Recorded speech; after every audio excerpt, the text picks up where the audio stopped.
మీ friends వల్లే మీ జీవితంలో పెద్ద ప్రమాదం రావచ్చు. అసలు ఏమైందో కథలోకి వెళ్దాం రండి. ఒకానొకప్పుడు ఒక చిన్న గ్రామంలో ఒక అమాయకపు పిచ్చుక ఉండేది. ఆ పిచ్చుక చాలా అమాయకురాలు. ఒకరోజు ఆమెకొక కాకుల గుంపు పరిచయమైంది. ఆ కాకులు చాలా చురుకుగా, కొంచెం కపటంగా ఉండేవి. కాని పిచ్చుక మాత్రం వాటిని మంచి స్నేహితులనే భావించింది. గ్రామంలోని ఇతర పక్షులు ఆమెను హెచ్చరించాయి, ఆ కాకులతో స్నేహం చెయ్యొద్దు, అవి మంచివి కావు అని.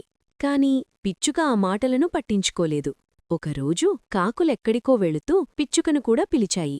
ఏమాత్రం ఆలోచించకుండా పిచ్చుక వాటిని గుడ్డిగా నమ్మి వాటితో వెళ్ళింది. అవి ఒక పొలానికి చేరుకున్నాయి. అక్కడ కాకులు పంటలను ధ్వంసం చేయడం ప్రారంభించాయి. పిచ్చుక మాత్రం ఆశ్చర్యపోయింది. ఏం చెయ్యాలో తెలియక అటూ ఇటూ గెంతుతో నిలబడిపోయింది. ఇంతలో రైతులు కోపంతో అక్కడికి పరిగెత్తుకుంటూ వచ్చారు. వారి చేతుల్లో పెద్ద కర్రలున్నాయి. వాళ్లు కాకులను కొట్టడం ప్రారంభించారు. కాకులు తుర్రున ఎగిరిపోయాయి. కాని అమాయక పిచ్చుక మాత్రం అక్కడే చిక్కుకుపోయింది. బాబోయ్ బాబోయ్, నా తప్పేమీ లేదు, నేనేమీ చేయలేదు, దయచేసి నన్ను వదిలేయండి అని ఏడుస్తూ చెప్తోంది. కాని పంట నాశనమైన రైతులు కోపంతో ఉన్నారు. పిచ్చుక మాటలు నమ్మలేదు. దానిమీద కోపంగా మరో 2 దెబ్బలు వేశారు. నీతి: స్నేహితులను జాగ్రత్తగా ఎంచుకోవాలి, లేకపోతే వారి తప్పులకి మీరు బాధపడాల్సి వస్తుంది.